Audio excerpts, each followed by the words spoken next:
ધોમી મને કહે છે કે હે ધર્મ, તમે રાજાને ન ગમે એવું કોઈ પણ કામ નહીં કરતા જો તમારે આખું વરસ રહેવું હોય તો. કારણ કે એને ન ગમ્યું એટલે કામ પૂરું. તમારે ત્યાં કામકાજ કરવા કામવાળા આવતા હોય તો એનું કામ તમને ન ગમ્યું એટલે તમે એને ટોક્યા કે ભાઈ આ રીતે નહીં, આ રીતે જ કપડાં ધોવાના 2 વાર 3 વાર, અને છતાં એ ફેરફાર ન કરે તો તમે જાતે ધોઈ નાખો, પણ એને તો રાખો નહીં. એટલે ગમે એવું કામ હંમેશા કરવું, એના ગમતામાં જ હંમેશા રહેવું. અને કોઈ પણ પ્રકારનો પ્રસંગ આવે, રાજસભામાં બેઠા હોઈએ તો જ્યારે હસવાની વાત આવે ત્યારે હસવું, પણ માપમાં હસવું. જો આ આપણે બધાએ બહુ શીખવા અને સમજવા જેવું છે. ન હસવું એમ નહીં. તમે વિચારો તો ઘણાને ઉપરથી જ કંપની મિસ્ટેકમાં જ એવા મોરા બન્યા હોય કે ગમે એટલું કહેવામાં આવે છતાંય આનું મોઢું મલકે જ નહીં, જાણે કાંઈક આપણે મોટા ગુનાહ કર્યા એમ આપણી સામે બેઠા હોય. તો એ બરાબર નથી. પછી એની સામે કે જરૂર કરતાંય વધારે હશે. જો અમુક છે ને બહુ જોરથી હસવાની ટેવ હોય. હા, હસવા જેવી વાતમાં ચોક્કસ હસાય, પણ એ માપમાં હંમેશા હસાય. તમે એટલો બધો અવાજ આવે એટલા ખડખડાટ હસો તો કાંઈક એવો પ્રસંગ આવ્યો ને બધા હસે ત્યારે હસે, એનો વાંધો નહીં, પણ વાતની વાતમાં ઘરમાંય ક્યારેય એવી રીતે હસાય નહીં. એના ઉપરથી આપણે કુળની ખાનદાની મપાય કે એના મા બાપ કેવા સંસ્કારી હશે. એટલે એ હંમેશા માપમાં હસવું. અને આ તો ભાઈ રાજા મહારાજાની પાસે રહેવાનું. ક્યારેક કંઈક ઊંધી રીતે હસાઈ ગયું હોય તો અધવચ્ચે છાના રહેવાને બદલે છતાં થઈ જવાય. એટલે દરેક પ્રકારનું માપ રાખવું. અતિ જોરથી હશે ને એને અટ્ટહાસ્ય કહેવાય, એને આસુરી હાસ્ય કહેવાય છે. સાચું હાસ્ય કયું તો ખાલી દાંત દેખાય એ સાચું હાસ્ય કહેવાય. અથવા તો મંદ મહારાજને મંદ હસવાની ટેવ, દાંત પણ ન દેખાય અને અવાજ તો કાંઈ આવવાનો, સહેજ હોઠ ઉપર મુસ્કાન દેખાય. અને આમ તો કહેવત છે કે હસે એનું ઘર વસે, એટલે હસવું જ જોઈએ. માણસ જે હસતો ખીલતો હોય ને એને રોગ બહુ ઓછા થાય. જેટલો માણસ ગંભીર એટલા એને રોગ વધારે થાય. એટલે ટેન્શનમાં તમે જુઓ તો ઘણા તો એટલી બધી ઉપાધિમાં ગુજરીએ જાય, પણ કોઈ દિવસ મોઢા ઉપર હાસ્ય ન હોય. એટલે હસવાથી આપણે બહુ ફ્રેશ રહી શકીએ. એટલે જરૂર હસવું, પણ ધૌમ્ય મુનિ કહે છે કે માપ કરતાં વધારે નહીં અને સમય પારખીને હસવું. જો તમને એવું કહેવામાં આવ્યું કે હસે એનું ઘર વસે, હસીએ તો આપણે તંદુરસ્તી સારી રહે, તો તમે કોઈના મૃત્યુ પ્રસંગે ગયા હો તો તમે ત્યાં અઠવાડિયું કદાચ રોકાવો તો તમને એમ થાય કે અઠવાડિયાથી નથી હશે, તંદુરસ્તી બગડી જશે.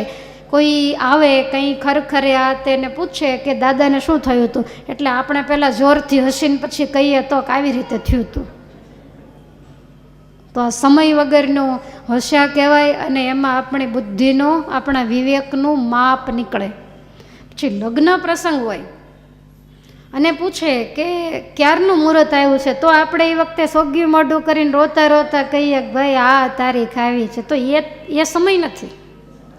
ખ્યાલ આવ્યો? એ રોવાનો સમય. ત્યારે તો ઉત્સાહથી એમ કહેવું જોઈએ કે આ તારીખ આવી છે ને પાછા તમે સમયસર આવજો, કંકોત્રી તો આવશે જ. એવી કંઈક વ્યવસ્થિત વાત. લગ્ન હોય ત્યારે ખરખરા જેમ ન રહેવાય ને ખરખરો હોય ત્યારે લગ્નની જેમ ન રહેવાય. આ બહુ જ શીખવા જેવું છે. અને ઘણી વખત આપણે સમયે હસતા હોઈએ છીએ ને એટલે સામેવાળાને પછી આપણી કાંઈ કિંમત રહેતી જ નથી. તમે જુઓ, અમારે 2 પ્રસંગોમાં જવાનું થતું હોય તો ઘણી જગ્યાએ મૃત્યુ પ્રસંગે ગયા હોઈએ તો આપણે ખુદ જ એટલા ગંભીર થઈ અને વાત કરતા હોઈએ તો જેના પરિવારમાંથી ગુજરી ગઈ પાછા બેઠા હસતા હોય. તો એ જ્યારે હસે ને ત્યારે આપણને વાત કહેવાનો રસ ઉડી જાય કે આ કંઈ લાકડું તો નથી ભાંગ્યું ને. કોઈક આવ્યા હોય ત્યારે તો તમારે ગંભીર થઈને રહેવું જ પડે. જૂના સમયની અંદર તમને ખ્યાલ છે ને કે તમે જમતા હોય કે ગમે તે કરતા હોય, બહાર ગામથી લોકો ખરખરાના કામે આવે તો તમે જમતા હોય તોય કોળીઓ એમનામ ગળી, બધા હાથ જેમ તેમ ધોઈ લૂછી અને આવીને એને ભેગું રોવા માંડવું પડે છે.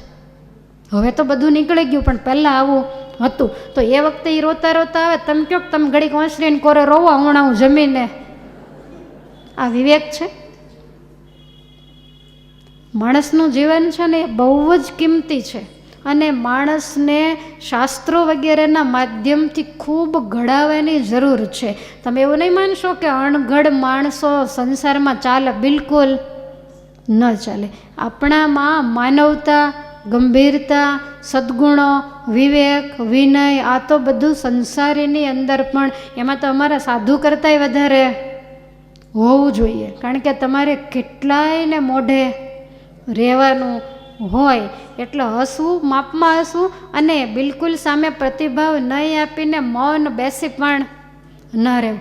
સામેવાળાની માલિકની મરજી પારખી અને હસવું, એ પ્રમાણે વર્તવું. પછી આગળ બતાવ્યું કે રાજાને આશરે આજીવિકા મળતી હોય તો જ્યાં આપણે રહેતા હોઈએ એનું પરોક્ષ રીતે અથવા તો પ્રત્યક્ષ રીતે હંમેશા સારું બોલવું.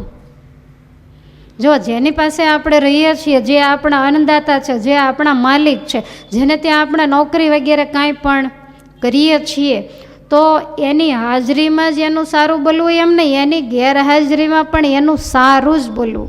કદાચ એનો કોઈક એવો નેગેટિવ પોઈન્ટ હોય તોય પણ કોઈની હાજરીમાં એનું ઘસાતું ન બોલવું. તમે એને કહી દીધું અને પછી એ વ્યક્તિ તરત તમારા માલિકને કહે તો માલિકના મગજ ઉપર આપણી છાપ કેવી પડે કે આને મારે બિલકુલ વફાદારી નથી, આને મોઢે મારું ઘસાતું બોલ્યો તો એ બધાયના મોઢે બોલતો જ હશે, આવી આપણી છાપ પડે.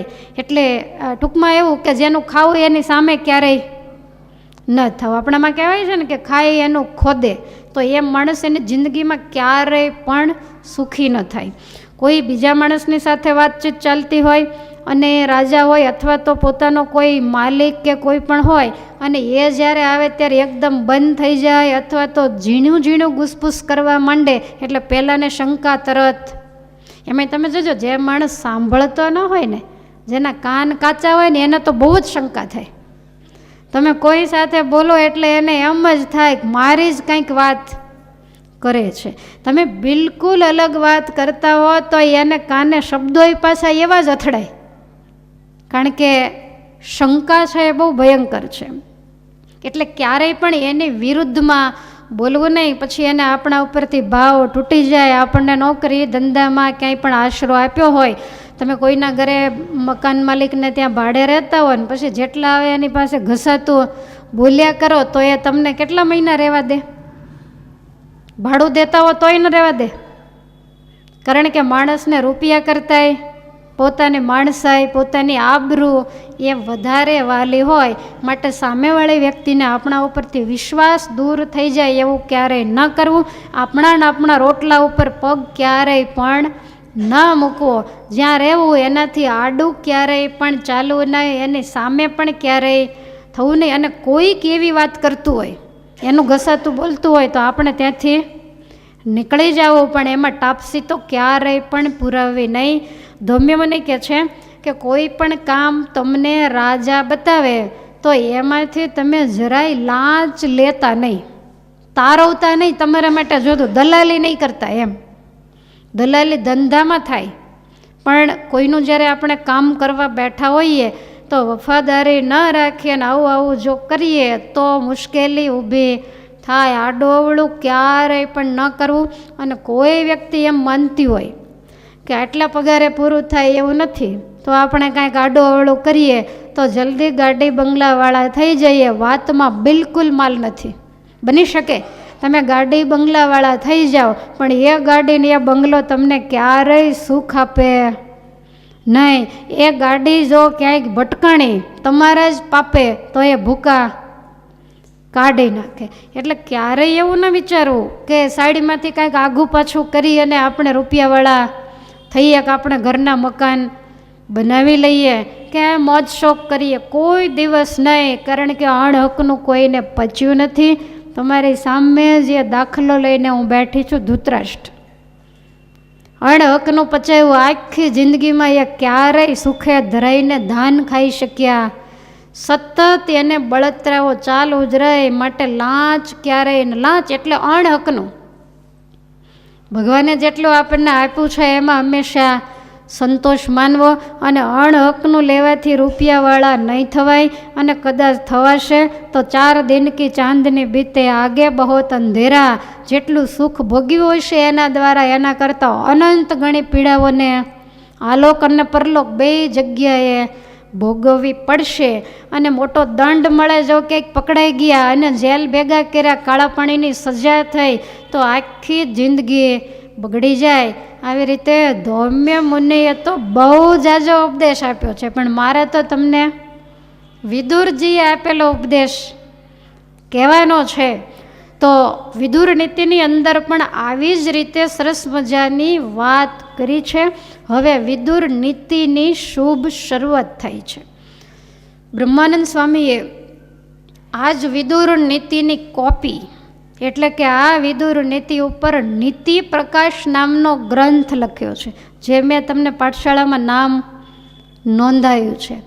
તો એ નીતિ પ્રકાશ એમણે એક શ્લોક ઉપર એક દોહો લખેલો છે. હિન્દી ભાષામાં ચારણી સાહિત્યમાં આ ગ્રંથ છે. એની અંદર સ્વામી સૌ પ્રથમ વિદુર નીતિની શરૂઆતમાં મંગળાચરણ કરતા એવું લખે છે કે પ્રથમ વંદુ શુભ ધર્મ પદ પુનિ પદ ભક્તિ માત કહુ નીતિ પ્રકાશકુ જેહી કરી શુભમતિ આત રૂપનવલરાસેશ્વરી અતુલિત કાંતિ અનંત સુંદર તનુ ઘન શ્યામ કે વામ ભાગે વિલસંત અનંત કોટિ બ્રહ્માંડ કે હે કરુણાકરણ બ્રહ્માનંદ અંતરવસો જુગલ રૂપ દિન રેણ. પ્રથમ વંદના કરી ધર્મદેવને, પછી કરી ભક્તિ માતાને, અને પછી કરી ભગવાનને. એ ભગવાનને વંદન કરી અને નીતિ પ્રકાશ નામનો ગ્રંથ એનો હું આદર કરું છું. અને આ નીતિ પ્રકાશ ગ્રંથને જે કોઈ સાંભળે તો તેણે કરીને શુભમતિયાત, એનામાં સદબુદ્ધિ અને સારા વિચારો આવશે, એને કાંઈક સાચો રસ્તો આ નીતિ પ્રકાશમાંથી મળશે. આવી રીતે બ્રહ્માનંદ સ્વામીએ શરૂઆત કરી. સ્વામીએ મંગળાચરણ કર્યું, પણ વિદુરજીને મંગળાચરણ કરવાની નવરાશ નહોતી, કારણ કે ધૃતરાષ્ટ્રને ઉપાધિનો પાર નહોતો ને ત્યાં વિદુરજી એમ કહે કે હે મોટા ભાઈ, હવે હું મંગળાચરણ કરું તો મેળાવાય એમ નહોતું. અને મંગળાચરણ સાંભળાય એવા ધૃતરાષ્ટ્ર નહોતા. એ તો ભીષ્મદાદા હોય કે ધર્મરાજા હોય અને પછી કદાચ 2 પાનાનું મંગળાચરણ કરે તો ધર્મરાજા હલે નહીં. અમુક ગ્રંથ એવા છે, શિક્ષાપત્રી છે, તો ભગવાને મંગળાચરણ કર્યું. તો ભગવદ્ ગીતા છે તો મંગળાચરણનો મેળ જ ન આવ્યો, કારણ કે ત્યારે મંગળાચરણ કરવાનો સમય નહોતો. સામે શંખ ફૂંકાતા, યુદ્ધના નગારા વાગતા ને એકબીજાના આમ લોહી ઉકળતા હતા, માર્યા કે મારશે. હવે ત્યાં મંગળ મૂર્તિ મહાપ્રભુ કરે તો ક્યાં પૂરું થાય? એટલે ભગવાને સીધો જ ગીતાજીનો આદર કરી દીધો. તો વિદુર નીતિની શરૂઆતમાં પણ આપણે જાણીએ છીએ કે વિદુર નીતિનો જન્મ મહાભારતમાંથી થયો છે. એટલે સંવાદ તો વૈશંપાયન મુનિ અને જન્મેજય રાજાનો જ હોય.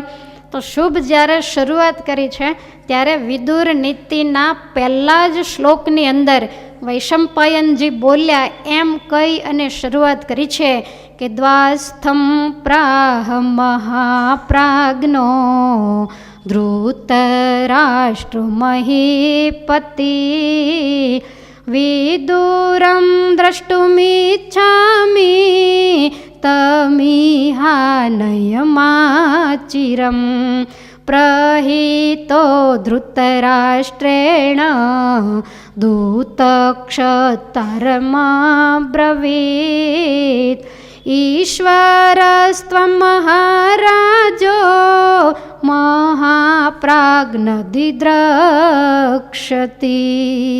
આ વિદુર નીતિનો પહેલો અને બીજો 2 શ્લોક છે. હમણાં જે હું બોલી એ નીતિ પ્રકાશનો પહેલો અને બીજો એ બંને દોહાઓ હતા.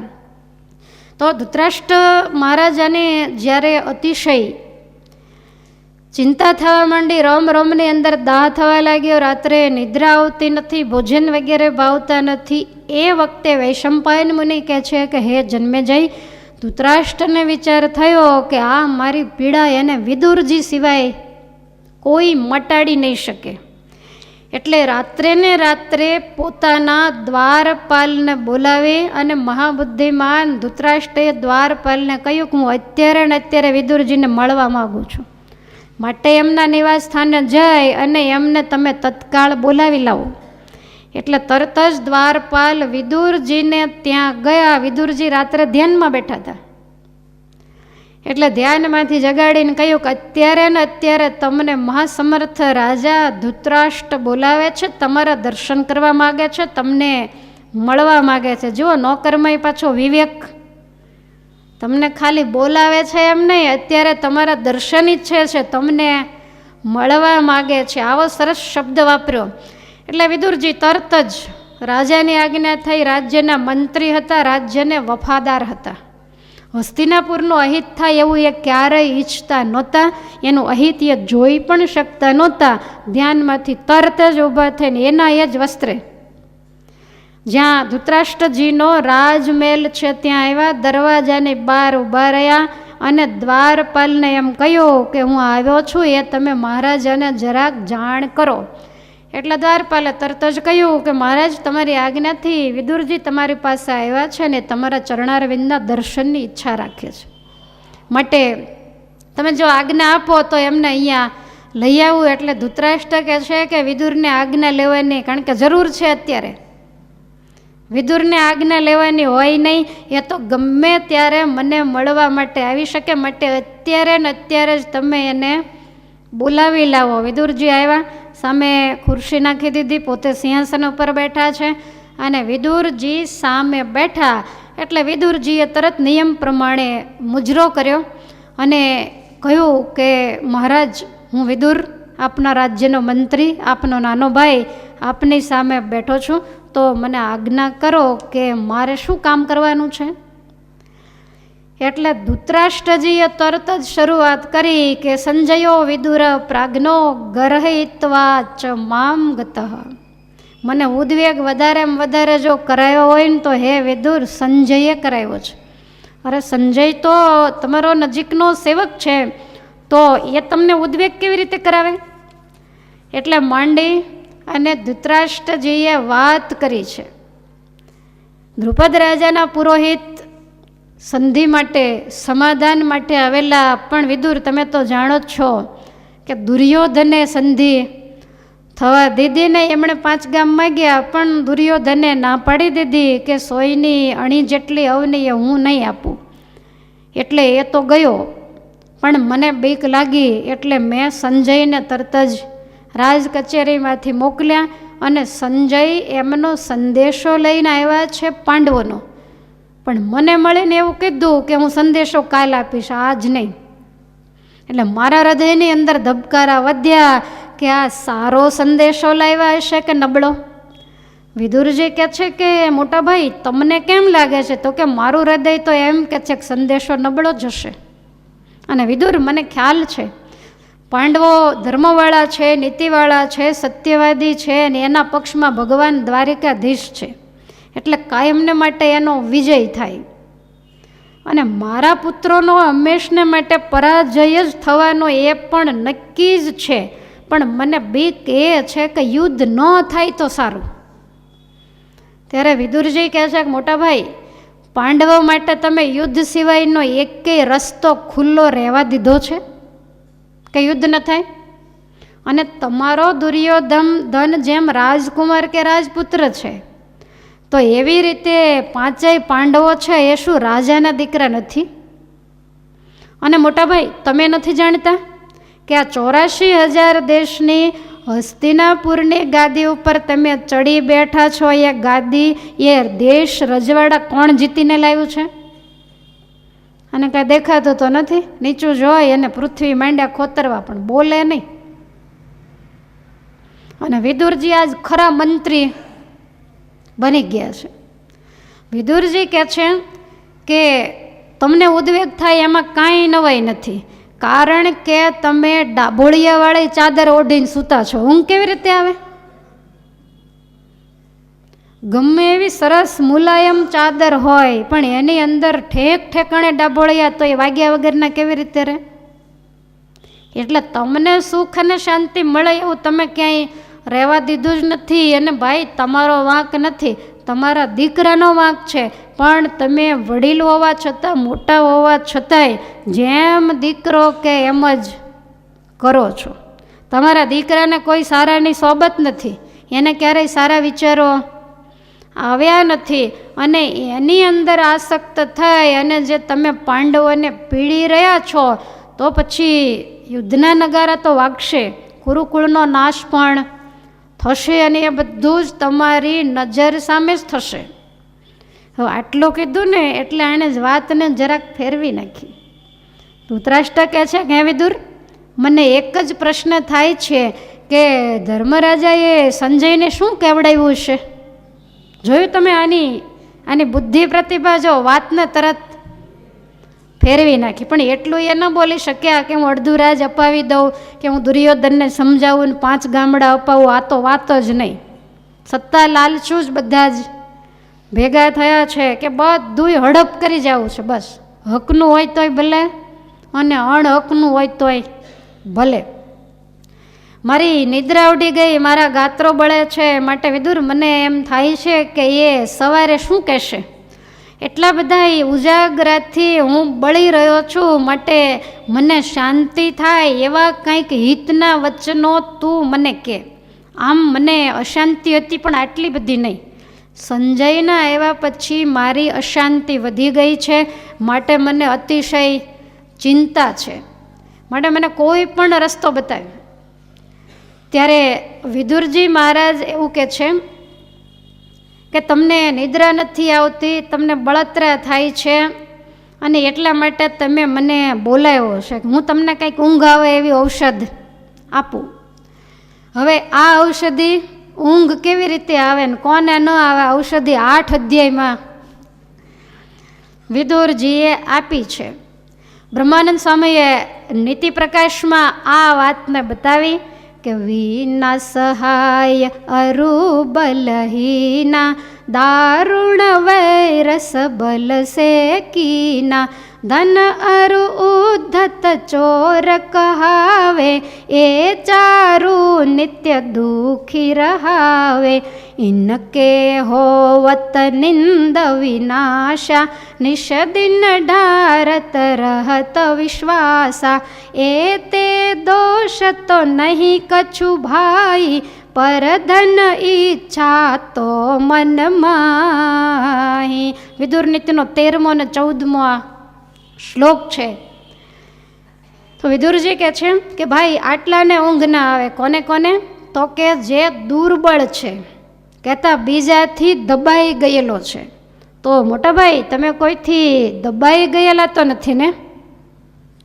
કોઈના દબાણમાં આવી ગયો હોય કોઈ પણ કારણસર, તો એને ઊંઘ ન આવે.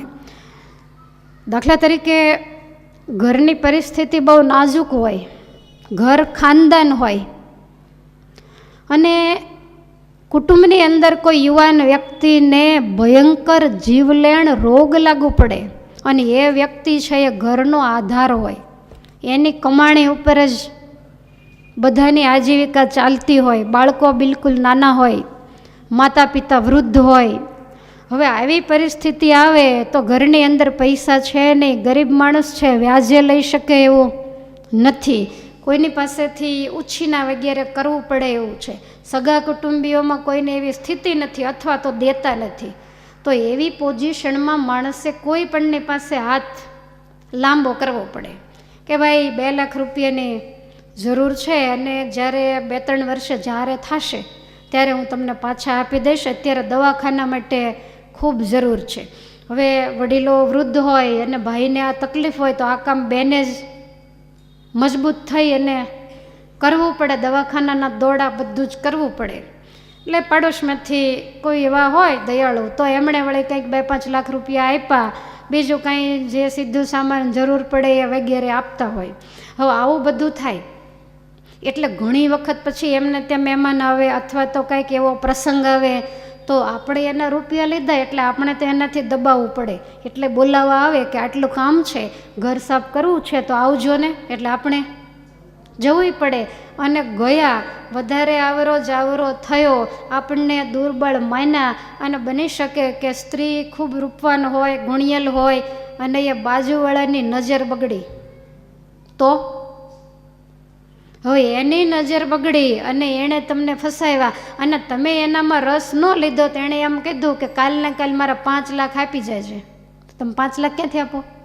એ તો તમારી પાસે છે નહીં. તો તમે તમારા ચારિત્રને પણ જોખમમાં મૂકી શકો એવું નથી. તો આ માણસને ઊંઘ ન આવે, એને રાત્રિ દિવસ એમ થાય કે શું કરવું, મારી ખાનદાનીને પણ હું જોખમમાં ન મૂકી શકું અને કાલ મને કોઈ 5 લાખ રૂપિયા આપે એવું નથી.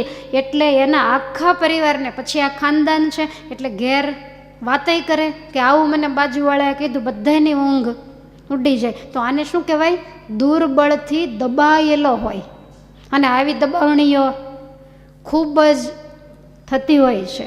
તો આને કહેવાય દબાયેલો. તો એને ક્યારેય પણ ઊંઘ ન આવે. અથવા તો કોઈ પણ આપણા ઘરનો સભ્ય છે એ ખોટું કામ કરવા જઈ રહ્યો હોય, આપણને ખબર જ હોય આનાથી અનર્થ થશે, આપણી આબરૂના કાંકરા થશે, અથવા તો ઘરની અંદર જે કાંઈ માલ મિલકત છે એ બધી વેચાઈ જશે જો આવું કરશે તો. પણ ધૃતરાષ્ટ્ર જેમ દુર્યોધનને કહી શકતા નથી એમ આપણે આપણા દીકરાને કહી ન શકતા હોઈએ તો આપણને આખી રાત ઊંઘ ન આવે. એને પણ કહેવાય કે કોઈનાથી દબાયેલો હોય તો એને ઊંઘ ન આવે, કારણ કે એને વારંવાર પેલો દબાવ્યા જ કરે. એટલે આને બિચારાને ચિંતામાં નિદ્રા આવે નહીં. અને અમુક વસ્તુ તો એવી હોય, હમણાં મેં તમને દાખલો આપ્યો તો એ બેન કોઈ બીજાને આ વાત કહી શકે કે મને એમણે આવી રીતે ફસાવવાનો પ્રયાસ કર્યો છે? તો કહી પણ ન શકે, સહી પણ ન શકે અને એને રાત્રિ દિવસ ઊંઘ પણ ન આવે અને ભોજન પણ ન ભાવે. અને કદાચ કોઈને કહી દે તો સામેવાળી વ્યક્તિ વધારે એને પરેશાન કરે. તો મોટા ભાઈ એને ઊંઘ ન આવે. પછી બીજા કોને ન ઊંઘ આવે તો કે ઉદ્ધત. એટલે કે ઉદ્ધત માણસ હોય એણે આનું કાંઈક પડાવી લીધું હોય ખોટી રીતે.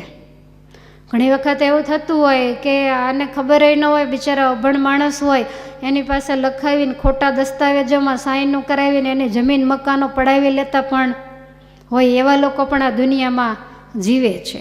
અને પછી આને કંઈક મુશ્કેલી આવે ને મકાન પ્લોટ જમીન વેચવાનું થાય ને જઈને વાત કરે તો કે આ ક્યાં તમારા નામે છે, આનો દસ્તાવેજ તો બીજાના નામે છે. તો આને ઊંઘ આવે? કારણ કે છેતરી અને ઉદ્ધત માણસ આનું બધું લઈ ગયો છે. તો એવાને પણ ક્યારેય નિદ્રા ન આવે જેને બીજાની સાથે વેર વધી ગયું હોય, કોઈની સાથે કાંઈ બાખડ્યા હોય, સામેની વ્યક્તિ માથાભારે હોય ને એણે એમ કીધું હોય કે હવે નીકળજે આ બાજુથી, ખબર પડે મારી તલવારને તારું માથું. તો આને રાત્રિ દિવસ ઊંઘ ન આવે કે મને કંઈક કરશે, મારા બાળકોને કંઈ કરશે, મારી સ્ત્રીને કંઈક કરશે. આવા વિચારોમાં એને ઊંઘ આવતી નથી. એટલે બીજા સાથે વેર વધી ગયું હોય તોય પણ ઊંઘ ન આવે. જતું કરવામાં સુખ છે, વેર વધારવામાં સુખ નથી. સામેવાળી વ્યક્તિ માથાભારે હોય અને ગમે એટલી આપણા ઉપર વિતાવી હોય પણ છતાંય હાથ જોડીને નીકળી જવામાં જ આપણી સેફટી છે. કારણ કે વેર છે એ વેરથી વધ્યા કરે, એ કોઈ દિવસ ક્ષમતો આ પહેલાંને મારે, પેલો પહેલાંને મારે. અને વેર વસ્તુ એવી છે, કોટ કબાલા થાય ને ઘરમાં હોય એ બધું જાય. 5 વીઘા જમીન માટે થઈ અને તમારી 5 કરોડ રૂપિયા જાય, કારણ કે આ તો કોર્ટનું કામ છે. જેટલા તમે અક્કડ થાવ એટલી ઉપાધિ વધે. ઘરની અંદર તમે જુઓ તો બધાના સ્વભાવ એક સરખા ન હોય. તો કોઈ જતું ન કરે તે ઘર ચાલે ખરું? બધા સામસામે એક જ સરખા થઈને ઊભા રહે, એક હાથ લાંબો કરીને કાંઈક કહેતો બીજા એને ન કહેવાનું કહી દેતી, ઘર ક્યારેય ન ચાલે. પણ એ ઘરની અંદર કોઈ એક ડાયો માણસ હોય તો એ જો ખમી ખાય તો જ થાય. દેશી નળિયાવાળા ઘર ઉપર એક નળિયું ઊંધું ને એક ચત્તું, બધા ચત્તા મૂકો તોય પાણી પડે, બધા ઊંધા હોય તોય પાણી પડે. એટલે ઘર છે, સંસાર છે, 5-15 માણસોનો પરિવાર છે, તો બધાના સ્વભાવ ચત્તા ન હોય, કોઈનો ચત્તો તો કોઈનો. અને લગભગ તમે સંસારની અંદર સ્ત્રી ને પુરુષ બે પૈડા છે ને, એમાં મેં ઘણીવાર માર્કિંગ કર્યું છે અને તમને કદાચ ખ્યાલ હશે કે બે વ્યક્તિ હોય ને એમાં લગભગ બહુ ઓછું બને કે બંને અતિ બુદ્ધિશાળી ને અતિ હોશિયાર હોય. એક અતિ બુદ્ધિશાળી ને એક અતિ હોશિયાર હોય તો સામેનું થોડુંક નમલું હોય જ. જો ભાઈ હોશિયાર હોય તો બહેન થોડાક ઢીલા હોય, અને બહેન અતિ હોશિયાર હોય તો સમજી લેવાનું ભાઈ ઢીલા હોય જ. એટલે આ જે ફેરફાર અને આવું હોય ને, બે વ્યક્તિ હોય ને તો તમે જોજો કે ભાઈ બહુ જ ગરમ હોય તેની સામે બહેન બિલકુલ ઠંડા હોય, બહેન અતિ ગરમ હોય તો ભાઈ બોલવાનો બંધ કરે, બંને ગરમ થાય તોય કામ ન થાય, બંને ઠંડા પડે તો દુનિયા ચાવી જાય. એટલે ઠાકોરજી ગોઠવણ જ એટલી સરસ કરે અને એટલે જ આ બધું ચાલતું હોય. પછી જે હોશિયાર હોય બેન હોય કે ભાઈ એ વહીવટ બધો કરે તો વ્યવહાર સારી રીતે ચાલે. કંઈક વ્યવહાર કરવાનો થાય એટલે ભાઈ તરત પૂછે કે ફલાણી જગ્યાએ લગ્ન છે તો કેટલો ચાંદલો કરશું, કારણ કે એને ખબર પડે એટલે પૂછે છે. અને આને કાંઈ ખબર 500 કરવાનો હોય તો 1000 કરી આવે, અને 1000 દેવાના હોય તો 100 લખાવીને આવે. જો ન ખબર પડતી હોય તો પૂછવું પડે. એટલે કુદરતે એવું સરસ મજાનું આ ગાડું બનાવ્યું છે. એક વ્હીલમાં સહેજ ઓછી હવા હોય ને તો ઓલું એટલું મજબૂત હોય ગાડું એમને એમ ગબડે જ જાય. પણ બેયમાં હવા ઓછી થાય તો પંચર પડ્યા વિના, એટલે સંસારમાં પંચર પડે એટલે બધું હતું નહોતું થઈ જાય. એટલા માટે કુદરતે આવી વ્યવસ્થા કરી. જો પાંડુ મહારાજા બહુ જ હોશિયાર હતા, પણ પાંડુ મહારાજા ગયા પછી અતિ હોશિયાર ને બુદ્ધિશાળી કુંતાજી. જો કુંતાજીને બદલે માદ્રીજી હોત તો આ બધું કરી ન શકે. આ પાંડવોને આ રીતે સાચવવા, લાક્ષાગૃહમાં બાળ્યા, ઘણી મુશ્કેલીઓ આવી, પણ કુંતાજી આ બધું કરી શકે. એટલે ભગવાનને જેના દ્વારા જે કામ કરાવવું હોય એ એના દ્વારા જ કરાવે અને એને જ એવી બુદ્ધિ પ્રેરે. બાકી નરસિંહ મહેતા બધાને થઈ જવું છે, મોટાબા ને જસુબા બધા એને થઈ જવું છે. એટલે તો કુદરતે જે પ્રમાણે સદગુણો આપ્યા હોય એ પ્રમાણે જ થાય. માટે બીજાની સાથે વેર વધી ગયું હોય તો એને માથે શત્રુઓ ઝઝુમતા હોય તેને ઊંઘ ક્યાંથી આવે. પછી વિદુરજી કહે છે કે હે મોટાભાઈ, જે અતિ વિલાસી હોય, કહેતા કામી માણસ હોય તો એને રાત્રે ઊંઘ આવતી નથી. પછી બીજા કોને ઊંઘ ન આવે તો વિદુરજી કહે છે કે રાત્રિના સમયે ચોરને ઊંઘ ન આવે, એને દિવસે જ આવે. કારણ કે એનું કામ ક્યારે થાય? રાત્રિએ જ થાય. પહેલા પોરે સૌ કોઈ જાગે, બીજા પોરે ભોગી, ત્રીજા પોરે ચોર જાગે અને ચોથા પોરે જોગી. આ 4 પોરમાં પહેલો પોર એટલે સાંજના 6 વાગે, એટલે એમ તો રાત ચાલુ થઈ જાય. એટલે સાંજના 6 થી 9 તો પહેલા પોરે સૌ કોઈ જાગે, 9 વાગ્યા સુધી તો બધા જ જાગે. બીજો પોર એટલે 9 થી 12 તો 9 થી 12માં જાગે ભોગી, કહેતા વિષય વિલાસી હોઈએ જાગે. અને પછી 12 થી 3માં પેલા રાહ જોઈને જ બેઠા હોય, એટલે એ સમયે ચોર જાગે. અને 3 વાગે એટલે સાધુ સંતો જાગી જાય. એટલે ચોથા પોરે જોગી જાગે. તો હે રાજા, જેણે કોઈનું ચોરી લીધું હોય, કોઈનું અણહકનું કે અનીતિનું પચાવી પાડ્યું હોય એને નિંદ્રા ન આવે. દિવસ દરમિયાન એવું કામ કરીએ કે રાત્રે શાંતિથી સૂઈ જવાય. રાત્રિએ એવું કામ કરીએ કે સવારે કોઈ આપણું મોઢું જોવે તેને અપશુકન ન થાય. રાત્રે ચોરીના કામ કરે, વ્યભિચારના કામ કરે તો એનું મોઢું જોનારાને પણ સવારે અપશુકન થાય. માટે કામ હંમેશા સારા કરવા. બાળ અવસ્થા હોય ત્યારે વિદ્યા ભણવી, યુવાની અવસ્થા હોય ત્યારે સરસ મજાનો ધંધો કરવો, ધન વગેરે કમાય અને આપણો પરિવાર દુઃખી ન થાય એનું ધ્યાન રાખવું. પછી એ ધ્યાન પાછા 80 વર્ષ સુધી ન રાખવું. 60 વર્ષ થાય એટલે બીજાને, તમે ખોખોની રમત રમ્યા છો? આપણે થાકી જઈએ ને થોડાક આમ એમ દોડીને, એટલે બીજાને ખો આપી દેવાય. એમાં અમુક વર્ષ થાય એટલે છોકરાઓને ખો આપી દેવી. ભાઈ અમે 15-20 વર્ષ રમ્યા, જોકે 20 વર્ષ જ નહીં પણ 40 વર્ષ રમ્યા, હવે તમારાથી રમાય એટલું તમે રમો, પણ ટાણું થાય ત્યારે પાછા મહેરબાની કરીને ખો આપી દેજો. એટલે વાનપ્રસ્થાશ્રમ કહેતા વૃદ્ધા અવસ્થા જ્યારે આવે ત્યારે ભજન કરવું, કારણ કે જન્મ મરણમાંથી છૂટવા માટે એ પણ જરૂરી છે. તમે બહુ ભણ્યા એટલે ભજન ન કરવું, તમે ખૂબ સારો ધંધો કરો ને કમાવો છો ને દાન કરો એટલે ભજન ન કરવું એવું કે લખવું. ગમે એટલું દાન કરો, દાનથી સ્વર્ગની પ્રાપ્તિ થાય, ભજન કરે તો જ ભગવાનની પ્રાપ્તિ થાય. કારણ કે દાનથી તમારા ધનની શુદ્ધિ થાય, પણ ભજન કરે તો મનની શુદ્ધિ થાય.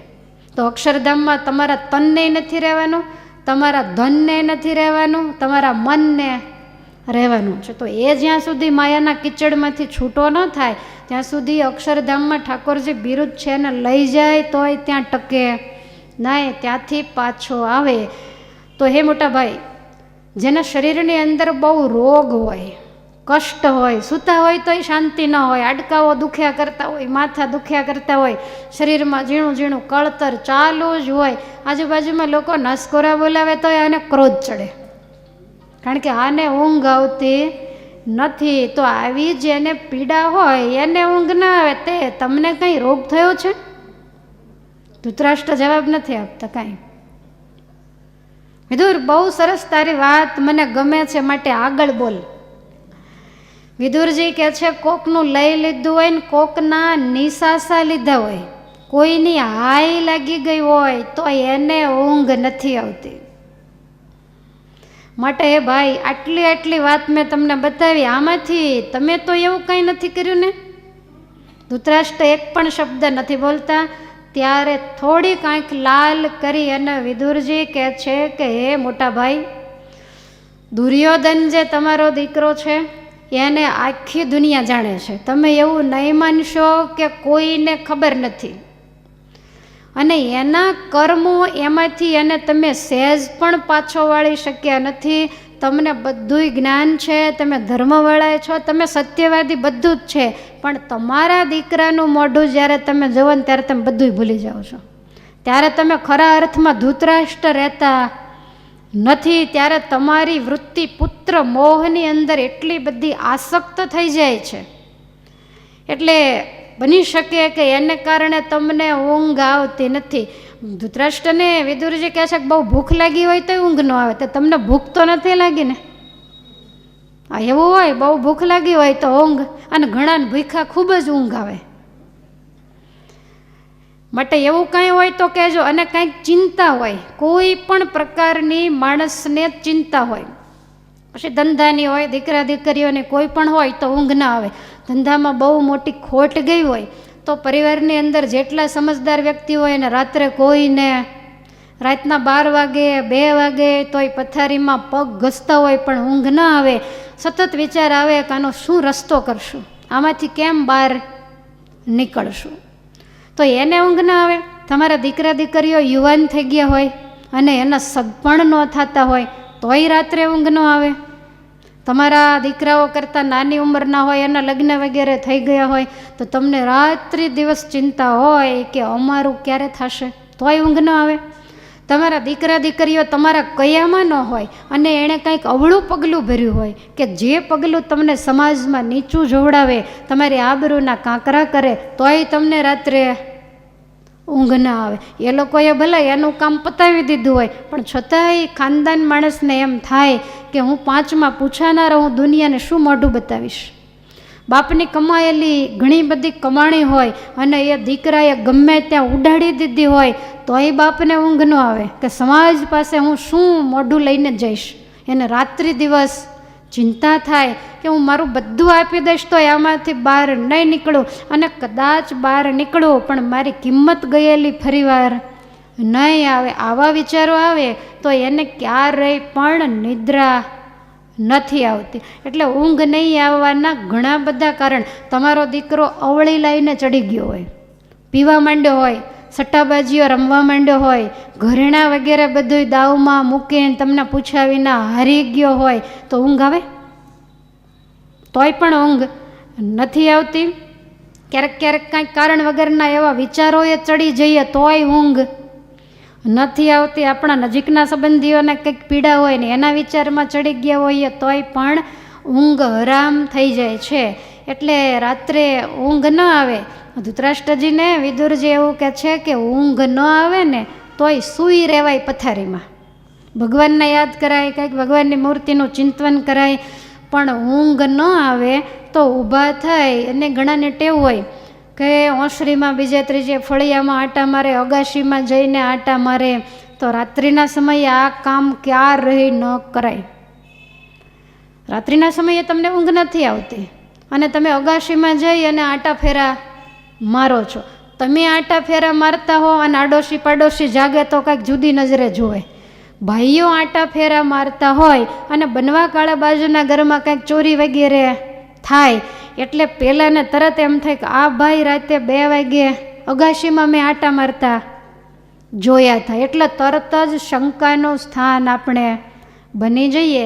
એટલે ક્યારેય, અને એમાંય કોઈના ઘેર જ્યારે આપણે મહેમાન થઈને ગયા હોઈએ ત્યારે તો રાતે પથારીમાંથી ઊભા થઈને આટા મરાય જ નહીં.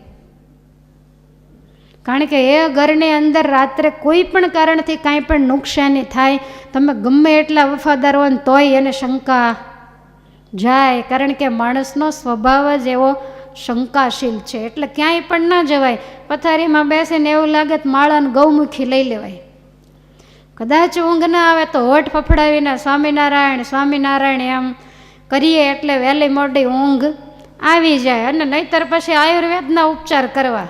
આયુર્વેદમાં કીધું ને, જેને રાત્રે ઊંઘ ના આવે તો એણે સાંજે 2 ચમચી મધ ચાટીને શું. તો આ વિદુરની તેમ નથી લખ્યું, આ તો હું.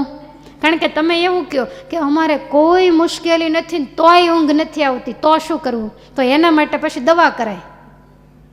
ખ્યાલ આવે છે? તો ઊંઘ આવી જાય. સૂતી વખતે દૂધ, ઘી અને સાકર એને ભેગું કરીને 1 વાટકો માણસ પીવે તો એને રાત્રે શાંતિથી ઊંઘ આવી જાય. એસિડિટી હોય એટલે ન આવતી હોય, તો આ ઠંડી વસ્તુ જાય ગળપણવાળી એટલે એસિડિટી શાંત થઈ જાય, એટલે આરામથી ઊંઘ આવી જાય. પછી એણે વિદુર નીતિ વાંચવા ન બેસાય. એટલે આવી રીતે વિદુરજી ધૃતરાષ્ટ્રને પૂછે છે કે આટલા બધા મેં કારણો બતાવ્યા, તો હે મોટા ભાઈ તમે બુદ્ધિશાળી છો તો તમે બતાવો કે તમને ઊંઘ નહીં આવવાનું આમાંથી એકેય કારણ આવ્યું? કારણ બધાય આવી ગયા છે પણ બોલે એ બીજા. સ્પષ્ટ વક્તા છે, મંત્રી છે, અને મંત્રી જો સાચો ઉપદેશ પોતાના રાજાને ન આપે તો આખા રાજ્યને નુકસાન થાય. રામાયણની અંદર એવું લખ્યું છે કે સચિવ વૈદ ગુરુ 300 પ્રિય બોલહી ભય આશ, રાજ ધર્મ તન તીની કરે હોય વેગ હી નાશ. જો સચિવ કહેતા મંત્રી છે એ ખુશામત કરે ને સાચી વાત ન કરે તો આખા રાજ્યનો નાશ થઈ જાય. એવી જ રીતે વૈદ હોય કહેતા ડૉક્ટર, એ દર્દીને જો સાચી સલાહ ન આપે તો એ દર્દીનો જીવ જાય. હવે સચિવ હોય ને એ ખોટા ખોટા વખાણ જ કરે ને સાચી વાત કંઈ કહે જ નહીં, પછી એને કંઈક મેળવવાની આશા હોય, એને કોઈ રાજાની બીક હોય કે ગમે તે કારણ હોય, પણ કંઈ કહે નહીં તો બહુ મોટું નુકસાન આખા રાજ્યને જાય. અને ડૉક્ટર દર્દીના વખાણ કર્યા ક્યારેક ચિંતા ન કરતા, સારું થઈ જશે, ચિંતા ન કરતા. હવે આમ નામ કરે ને મનમાં એમ થાય કે જો સાચું કહીશ તો બીજા દવાખાને જશે, અને એને ખબર છે કે મારાથી આ રોગ મટે એવો નથી, પણ છતાંય લાલચથી બીજાને ત્યાં ન જવા દે તો દર્દીના શરીરમાં રોગ ઘર કરી જાય, પછી એ રોગ એને મટે નહીં. માટે એનું ભલું થાય એવો ઉપાય ન બતાવે તો માણસનો નાશ થાય. અને ગુરુ છે એ ગુરુ જો શિષ્યને સાચી વાત ન કરે તો શિષ્ય છે એ પણ ધર્મભ્રષ્ટ થાય. ઘણીવાર એવું બને કે ગુરુ કંઈક હિતની વાત કરતા હોય. હવે તમારી એક વાત સમજી રાખવી કે હિતની વાત ગુરુ કરતા હોય, મા બાપ કરતા હોય કે મંત્રી કરતો હોય, કોઈ પણ કરે એ હિતની વાત થોડીક અઘરી તો પડે જ. જે સાચું કહે થોડુંક તો આપણને કડવું લાગે. અને તમને એ પણ ખબર છે કે કોઈ પણ પ્રકારના દુખાવાની ગોળી તમને આપશે એને તમે જીભ ઉપર ક્યારેય મૂકો છો કે સીધી ગળામાં જવા દો? જીભ ઉપર મૂકો તો કેવી લાગે? તો કડવી કેમ? ગળી કેમ નહીં? તો કે રોગ મટાડવા માટેનું ઔષધ હંમેશા કડવું જ હોય. એટલે કોઈ આપણને હિતના વચન કહેતું હોય તો એ 100% કડવા જ હોય. એટલે કડવી દવા જ્યાં સુધી ન લઈએ ત્યાં સુધી રોગ ન જાય. એમ કોઈના થોડા કઠોર વેણ હોય એને સહન ન કરીએ ત્યાં સુધી ક્યારેય આપણામાં સુધારો ન થાય. એટલે ગુરુની ફરજ છે કે શિષ્યને ગમે કે ન ગમે, મા બાપની ફરજ છે કે દીકરાને ગમે કે ન ગમે. તમારામાં મર્યાદા હોય, 1 વાર 2 વાર 3 વાર, પછી થોડા મોઢા આગા પાછા થાય એટલે તમારે પછી વળાંક લઈ લેવો પડે. પણ અમારે એવું ચાલે નહીં, કારણ કે શિષ્યનું બગડે એટલે આખા સમાજનો બગડે. એ પોતે ધર્મને માર્ગેથી પડે તો એ બીજાને શું ધર્મમાં વર્તાવે? એટલે એમને દુઃખ લાગે તો એનું ભલું થાય એવું કહેવું જોઈએ. અને ધર્મગુરુ જો એવું ન કહે તો ધર્મનો નાશ થઈ જાય, મર્યાદા તૂટતી જાય. એક મર્યાદા તોડે, બીજો તોડે, ત્રીજો તોડે, એમ કરતાં મર્યાદા જડ મૂળમાંથી નાશ પામે.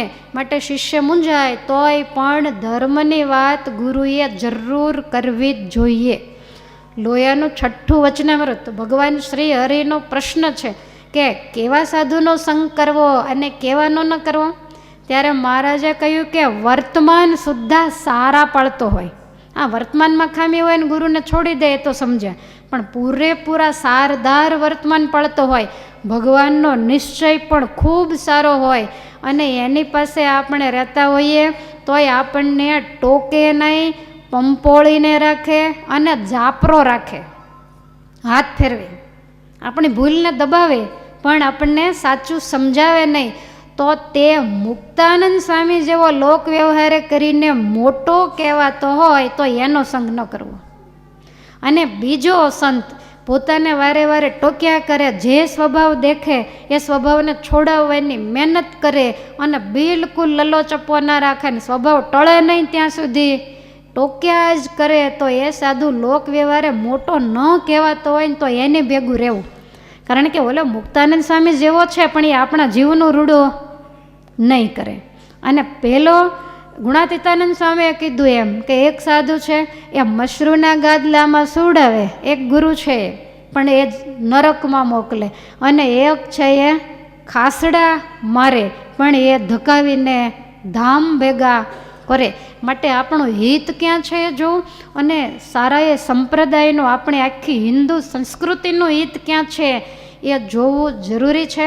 અને એવાને સેવે તો જ આપણામાં રૂડા ગુણ આવે, આપણી સંસ્કૃતિ ટકી શકે.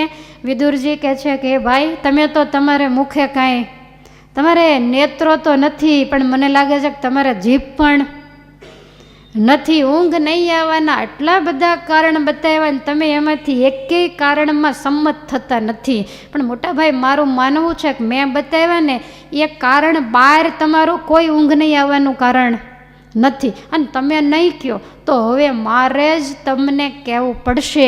હે મોટાભાઈ કંઈક વિચાર તો કરો, પાંડવોને તમે કેટલા હેરાન કર્યા, કેટલા એને દુઃખી કર્યા. કુંતાજીની માથે છત્ર નથી, નાના નાના પાંડવો હતા વનની અંદર, અને પાંડુ મહારાજાનું મૃત્યુ થયું. પાંડુ મહારાજાને તમારા ઉપર ભરોસો હતો કે મારું જીતેલું રાજ્ય મારા ભાઈ ધૃતરાષ્ટ્રને મેં આપ્યું છે, અને જ્યારે કુંતાજી પાંડવોને લઈને હસ્તિનાપુર જશે ત્યારે મારો ભાઈ જરૂર મારા દીકરાને રાજ આપી દેશે, મારો ભાઈ અણહકનું અનીતિનું ક્યારેય નહીં લે. આટલો બધો પાંડુ મહારાજાએ તમારા ઉપર વિશ્વાસ મૂક્યો. પાંડુ મહારાજા સ્વર્ગે સીધા આવ્યા અને જંગલમાંય પણ કેટલા બધા કુંતાજી દુઃખી થયા, અને છતાંય તમને દયા નથી આવી ને તમે રથ લઈને એને તેડવા મોકલ્યા હતા. સામે ચાલી અને પાંડવો આવ્યા તોય એવું કહેવડાવ્યું કે પાંડુ મહારાજાને શાપ હતો તો આ 5 દીકરા ક્યાંથી લાવી. જબરજસ્ત સતી કુંતાજી, એના ઉપર પણ તમે આક્ષેપ મૂકવામાં બાકી નથી રાખ્યું, અને એને મારી નાખવા માટે તમે પહેલાં પ્રેત રહેતા એ હવેલી આપી. શું ગામને કોઈને નથી ખબર? અને તમે એમ માનો છો કે હસ્તિનાપુરની પ્રજા કે 84,000 દેશની પ્રજાને રાજા મહારાજાઓ બધાય તમને ચાહે છે, બધાયને તમારા પ્રત્યે આદર છે? આ તો સિંહના મોઢામાં કોઈ હાથ નાખતા નથી. તમે છત્રપતિ છો એટલે તમને કોઈ કહી શકતા નથી. અને દ્રૌપદી તમારા પુત્રવધુ કહેવાય, તમારી દીકરી કહેવાય, અને એના જ્યારે ચીરભરી સભામાં તમારા બધાની હાજરીમાં ખેંચ્યા તો એ શું તમે પુણ્યનું કામ કર્યું છે?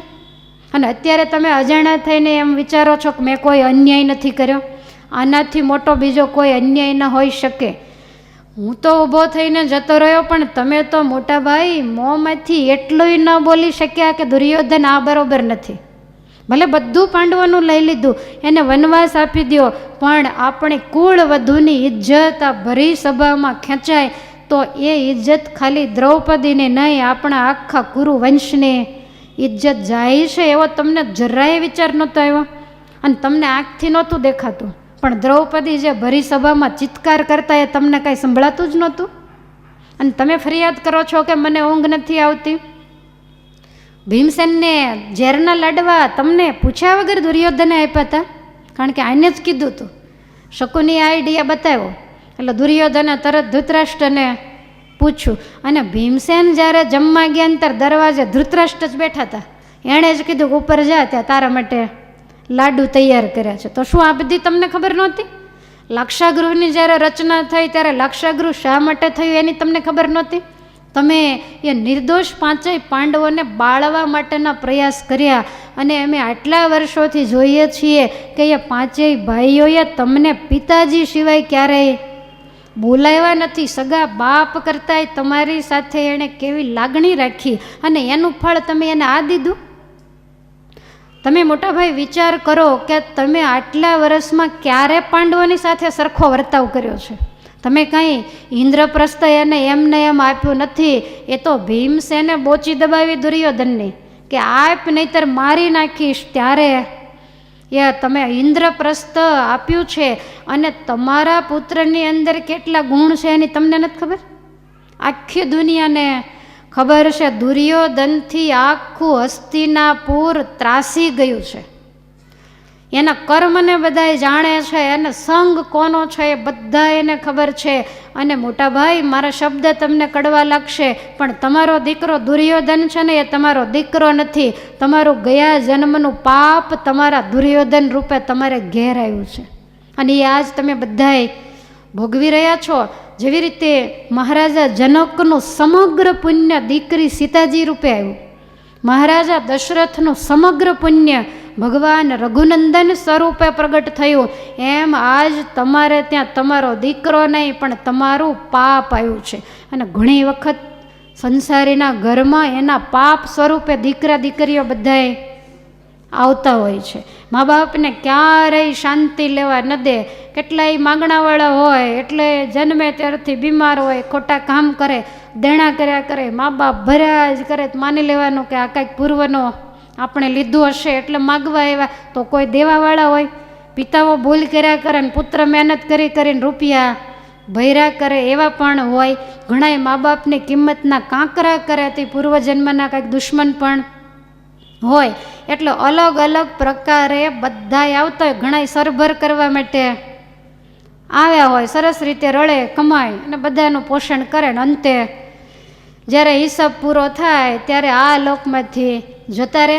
માટે હે મોટા ભાઈ, તમારો દીકરો દુર્યોધન એ તમારું પાપ જ છે. અને તમે વિચારો કે એના જન્મ પછી આજ 95 વર્ષના વાણા વાયા. યુદ્ધ થયું ત્યારે કૌરવો પાંડવોની ઉંમર 96 વર્ષની હતી. 95 વર્ષમાં તમારા દીકરાને તમારી સામે બેસાડી તમે કે મહારાણી ગાંધારીએ ક્યારે એને સારો ઉપદેશ આપ્યો છે? ક્યારે તમે એને સંસ્કાર આપ્યા છે? જન્મતાની સાથે. હવે તમે વિચાર કરો કે જે દીકરાઓનો પિતા એ નેત્ર વગરનો છે, તો પછી જવાબદારી કોની બને? માતાની બને. જે માતાએ આંખું હોવા છતાંય આંખે પટ્ટીઓ બાંધી, એને પણ કાંઈ દેખાતું નથી. હવે માતાના પિતા બેયની આ દશા હોય, એના દીકરાની શું દશા થાય? એની પાસેથી સમાજ શું સારી આશા રાખી શકે? મોટાભાઈ, તમારો દીકરો જન્મન તરત તમે એને શકુનીને ખોળે નાખ્યો છે. કોઈ સદ્ગુણી માણસને ખોળે નાખ્યો હોત ને તો આજ તમારી આ દશા ન હોત. આજ 5 મણની તળાઈ હોવા છતાંય તમારે પગ ઘસવાના વારા ન આવે.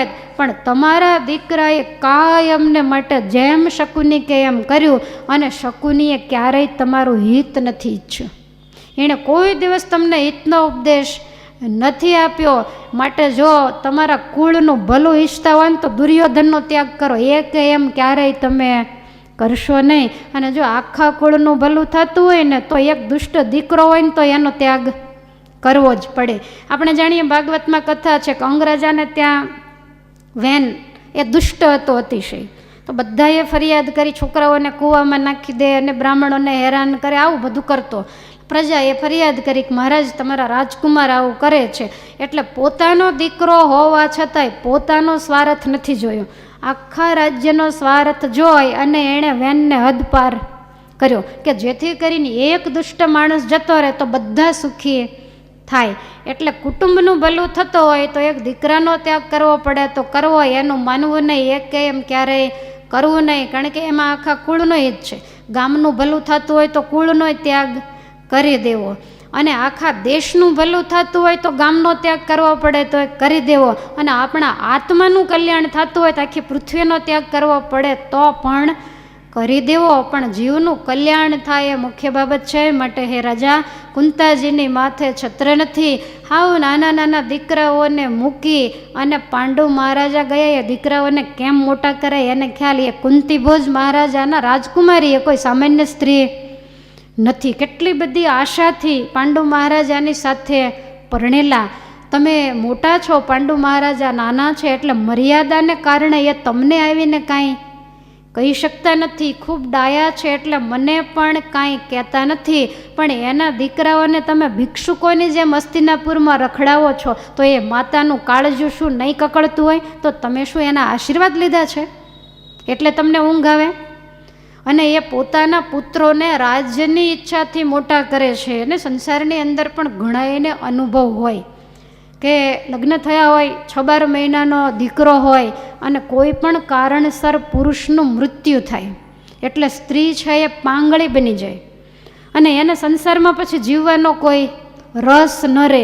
ક્યારેક ક્યારેક એને રાત્રે સૂતા સૂતા એમ થાય કે આના કરતાં જિંદગી પૂરી કરી દઉં તો આખી જિંદગી મારે આ દુઃખ જોવા નહીં, નાની ઉંમર વિધવાપણું મારે કેમ વિતાવું, આવી બધી ચિંતા થાય અને એને વિચારે થાય.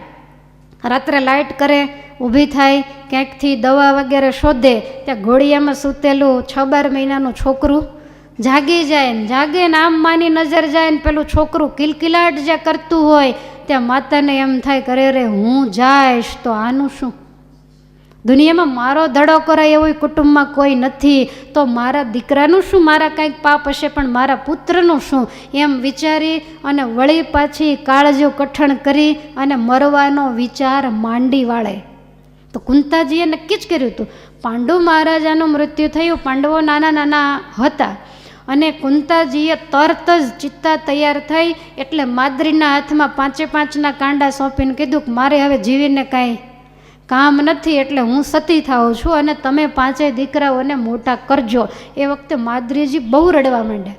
માદ્રીજી કહે છે કે હે મોટા બહેન, આ છોકરાઓને તમારા પ્રત્યે જેટલી લાગણી છે એટલી મારા પ્રત્યે નથી. ભલે સહદેવને નિકુલ મારા છે પણ છતાંય એને તમે એટલા બધા લાડમાં હેતમાં ઉછેરો છો એટલે તમારા વગર એ જીવી નહીં શકે. અને આ બાળકોને મોટા કેવી રીતે કરવા, રાજભાગ કેવી રીતે માગવો એ તમને ફાવશે એવું મને નહીં ફાવે. માટે મારી હાથ જોડીને વિનંતી છે કે રાજાની સાથે હું સતી થાઉં છું અને આ 5 દીકરા હું તમને સોંપું છું. નહીતર સતી થવાની ઈચ્છા કુંતાજીને જ હતી પણ 5 પુત્રો માટે થઈને એ સતી નથી થયા. મરવાની ઈચ્છા હોવા છતાંય એને જીવવું પડ્યું. એને એવું હતું કે ધૃતરાષ્ટ્ર જરૂર મારા દીકરાઓને ન્યાય આપશે પણ છતાંય તમે ન્યાય નથી આપ્યો અને અડધી રાત્રે તમે મારી ઊંઘ બગાડીને એમ કહેશો કે મને ઊંઘ નથી આવતી. મોટા ભાઈ, આમ નામ જો કરશો ને તો આજ નહીં, તમને જિંદગીના છેલ્લા શ્વાસ સુધી ક્યારેય પણ ઊંઘ નહીં આવે. માટે હે ભાઈ ડાયો માણસ કોને કહેવાય સાંભળો એમ કહી અને વિદુરજી મહારાજ હવે ધૃતરાષ્ટ્રને ડાયાના લક્ષણ બતાવે છે કે ડાયો માણસ કોણ કહેવાય, અને ડાયો હોય એને જ ઊંઘ આવે, મૂર્ખને ક્યારેય ઊંઘ ન આવે. પહેલાં ડાયાના લક્ષણ આવે છે, પછી મૂર્ખના લક્ષણ વિદુરજી બતાવે છે. પણ એ કથાને આપણે આવતીકાલે લઈશું. અત્યારે ભગવાનના નામ સાથે કથાને વિરામ. બોલો સ્વામિનારાયણ ભગવાનની જય, હરિકૃષ્ણ મહારાજની જય.